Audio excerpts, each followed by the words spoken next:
ओम नमो भगवते वासुदेवाय। स्वागत है आपका हमारे चैनल पर। आज के इस वीडियो में हम आपको सुनाएंगे वैशाख मास के महात्म के 20वें अध्याय की कथा। इसके अलावा हमारे चैनल पर सभी प्रकार की व्रत कथाएं और महात्म सुनाए जाते हैं। सभी व्रत कथाएं और महात्म सुनने के लिए आपको केवल हमारे चैनल को सब्सक्राइब करके बेल आइकन पर प्रेस करना है और अगर आज की ये वीडियो अच्छी लगे तो लाइक करके शेयर करना है। तो चलिए अब हम सुनते हैं वैशाख मास के महात्म के 20वें अध्याय की कथा। 20वें अध्याय में सृष्टि काल तथा मुक्ति काल एवं भगवत धर्म का वर्णन किया गया है। व्याद कहने लगा, हे ब्राह्मण, परमेश्वर ने करोड़ों जीव रचे हैं। इनके भिन्न भिन्न कर्म और अनेक सनातन मार्ग हैं, परंतु इन सबका स्वभाव एक समान क्यों नहीं है, यह जानने की मेरी इच्छा है, तो आप विस्तार पूर्वक बताइए। यह सुनकर शंख मुनि कहने लगे, संसार में रजोगुणी, तमोगुणी, सतोगुणी 3 प्रकार के जीव होते हैं। इनमें रजोगुणी रजोगुण कर्म करते हैं। इनकी बुद्धि पाप पुण्य मिश्रित होती है। किसी कामना के निमित्त यह पाप पुण्य दोनों करते हैं, जिससे स्वर्ग और नरक दोनों को भोगकर संसार में बार बार जन्म लेते हैं। तमोगुणी तमोगुण के कर्म करते हैं। वे निष्ठुर और निर्दयी होते हैं एवं सबसे द्वेष रखते हैं, जिससे बहुत दुखी रहते हैं। राक्षसों से लेकर पिशाच पर्यंत सब तामसी गति को ही पाते हैं। सतोगुणी सतोगुण के कर्म करते हैं। वे धर्मशील, दयावान, श्रद्धावान, पराई निंदा न करने वाले तथा कामना रहित होते हैं। ऐसे ओजस्वी ऊर्ध्वलोक को जाते हैं। संसार में कभी कभी इन गुणों में विषमता भी हो जाती है। उसी कारण ऊंच नीच कर्म करने से कभी सुख तो कभी दुख का अभाव पाते हैं। लेकिन प्रकृतिवश जीव इन तीनों गुणों से बंधे हैं। प्रकृति का कभी नाश नहीं होता। अपने अपने गुणों से कर्मों के फल भोगने ही पड़ते हैं। पूर्ण काम विष्णु भगवान में कोई विषमता नहीं है। वे उत्पत्ति, पालन और संहार समान भाव से करते हैं। व्याद कहने लगा, हे मुनिवर, पूर्ण भोगने वाले मनुष्यों की मुक्ति सृष्टि काल, अंत काल अथवा स्थिति काल में कब होती है और इन तीनों काल की मर्यादा कितनी है? शंख मुनि बोले, 4000 युग का ब्रह्मा जी का एक दिन और इतनी ही एक रात्रि होती है, जो दिन रात मिलाकर ब्रह्मा का एक दिन होता है। 15 दिन का एक पक्ष और 2 पक्ष का एक महीना होता है। 2 मास की एक ऋतु और 3 ऋतुओं का एक अयन होता है। 2 अयन का एक साल होता है और ऐसे में 100 साल व्यतीत होने पर ब्रह्मा का एक कल्प पूरा होता है। वही प्रलय का समय है, ऐसा वेद वेत्ताओं का मत है। प्रलय 3 प्रकार की होती है। एक मानव प्रलय, जब मनुष्यों का अंत होता है। दूसरी दैनंदिन प्रलय, जो ब्रह्मा जी के दिन की समाप्ति के समय होती है। और तीसरी ब्रह्म प्रलय, जो ब्रह्मा जी के लय के समय होती है।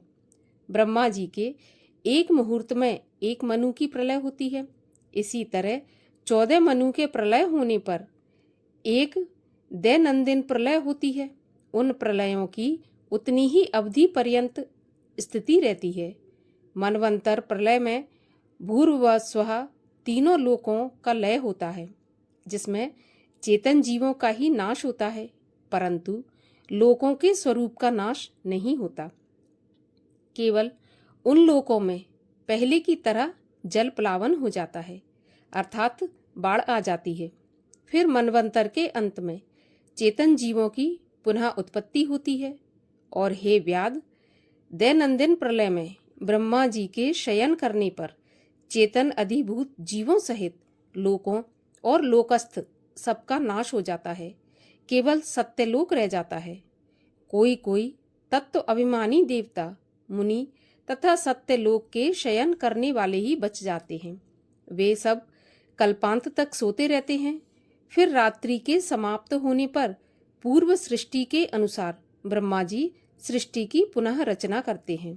वे ऋषि, देव, पितृलोक और वर्ण धर्मों सहित चारों वर्णों को अलग अलग रचते हैं। तब चक्रधारी विष्णु के 10 अवतार पुनः नियम के अनुसार होते हैं। इसी प्रकार और बहुत से देवता ऋषि कल्प पर्यंत ब्रह्मा जी द्वारा फिर उत्पन्न होते हैं, और जो देवता और ऋषि ब्रह्मा जी के संग मुक्ति पाने वाले हैं वे सब ब्रह्मलोक में ही रहते हैं, और जो राजा, साधु तथा सिद्धि प्राप्त वाले ब्रह्मलोक के वासी हैं वे सब सत्यलोक में ही स्थिर रहते हैं, यहाँ नहीं आते। कलयुग समाप्त होने पर दैत्यों का नाश होता है।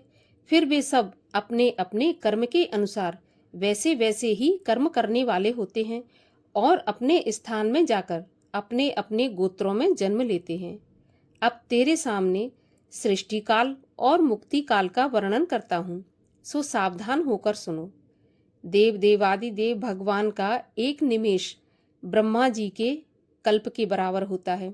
उसके बाद भगवान का उतना ही उन्मेष अर्थात पलक का खुलना होता है। निमेष के अंत में उन्हें अपने कुक्षिस्थ लोगों के सृजन की इच्छा होती है।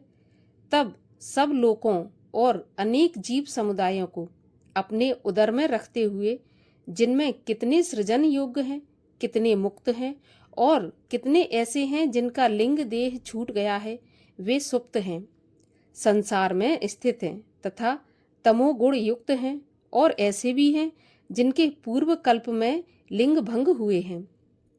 मानव पर्यंत जीवकोश जीवन मुक्त और मुक्तगामी, जो पूर्व कल्प में विमुक्त ब्रह्मा से लेकर मनुष्य पर्यंत विष्णु की कुक्षी में समाविष्ट होकर भी ध्यान अवस्थित रहे हैं, वे उन्मेष के प्रथम भाग में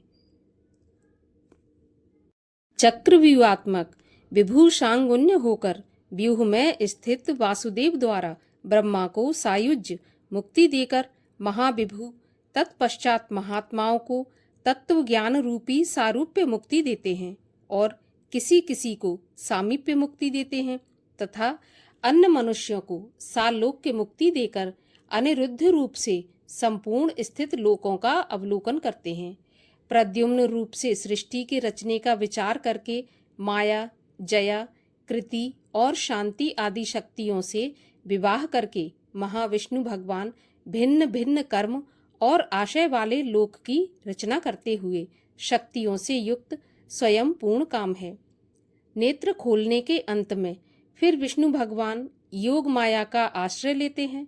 व्यूहस्थ संकर्षण द्वारा चराचर का नाश करते हुए ये सब उस महात्मा का अवर्णनीय काम है। यह कार्य ब्रह्मादिक तथा योगियों द्वारा भी अकथनीय है। यह सुन व्याध ने पूछा, हे महाराज, भागवत धर्म कौन से हैं और किन धर्मों से विष्णु भगवान प्रसन्न होते हैं? व्याध के पूछने पर शंख बोले, जो शुद्ध चित्त से संतों का उपकारी, अनिंदक व निष्काम हो, लोक के प्रतिकूल ना हो, हरि स्मरण में मन लगाने वाला, ममताहीन सदाचारी है, जिनका वेद, शास्त्र, गुरु, साधु और शुभ कर्म में विश्वास है और विष्णु भक्त हैं, वे ही सात्विक धर्म हैं। वर्ण आश्रम के विभाग से धर्म 4 प्रकार के हैं, और प्रत्येक धर्म नित्य, नैमित्तिक तथा काम्य, इन भेदों से 3 प्रकार के हैं।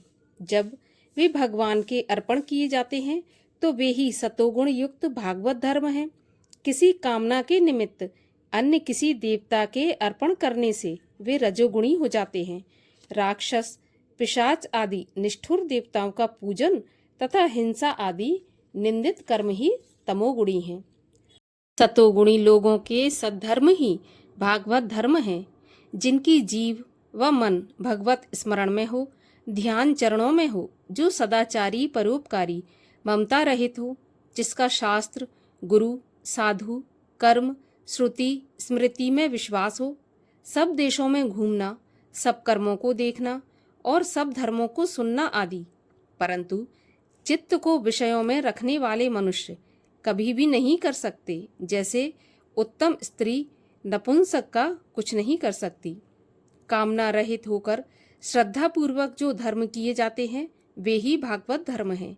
इस लोक और परलोक में सुख देने वाले बहुत से धर्म हैं, परंतु क्षीर सागर में सबके हित के लिए जैसे दही में से मक्खन निकाल लेते हैं, वैसे ही लक्ष्मी जी को भगवान ने वैशाख उक्त धर्म बतलाए हैं जो विष्णु भगवान को प्रसन्न करते हैं।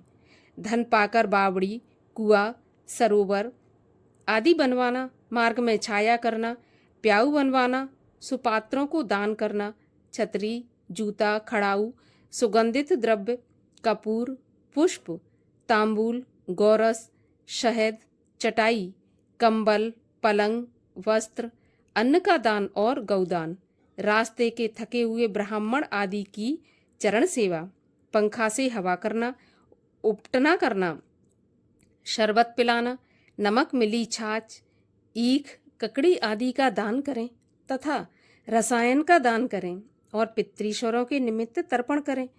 तेल उपटन छोड़ दें, कांसे के पात्र में भोजन न करें, निषिद्ध भोजन और व्यर्थ विवाद न करें।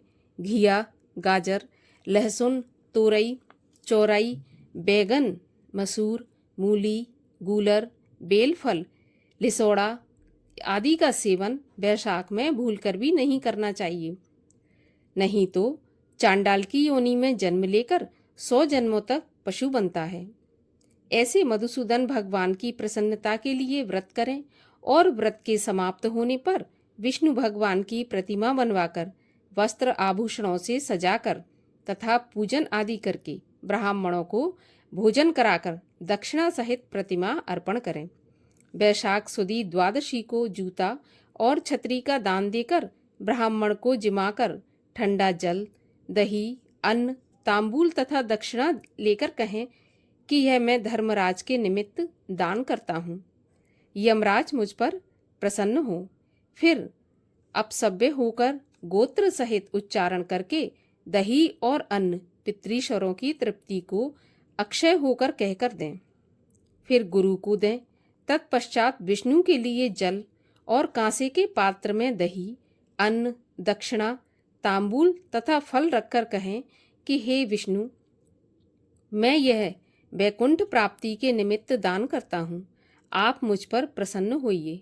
फिर श्रेष्ठ कुटुंबी ब्राह्मण को गौदान करें।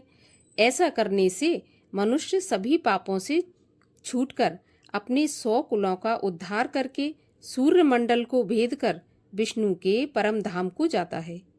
जब श्रुतदेव जी व्याध से वैशाख मास के धर्मों की कथा कह रहे थे, तब सबके देखते देखते वहां पंचशाखी वृक्ष पृथ्वी पर गिर पड़ा और उस वृक्ष की खोतर में से एक बड़ा भयंकर सर्प तत्काल पाप रूपी देह को त्याग कर दिव्य देह धारण करके हाथ जोड़ सिर झुकाकर वहां पर बैठ गया। इसके साथ ही 20वें अध्याय की कथा का यहीं पर समापन होता है। 21वें अध्याय की कथा सुनने के लिए चैनल को सब्सक्राइब करके बेल आइकन पर प्रेस कर लीजिए और अगर आज की कथा अच्छी लगी हो तो एक लाइक करके शेयर भी कर दीजिए।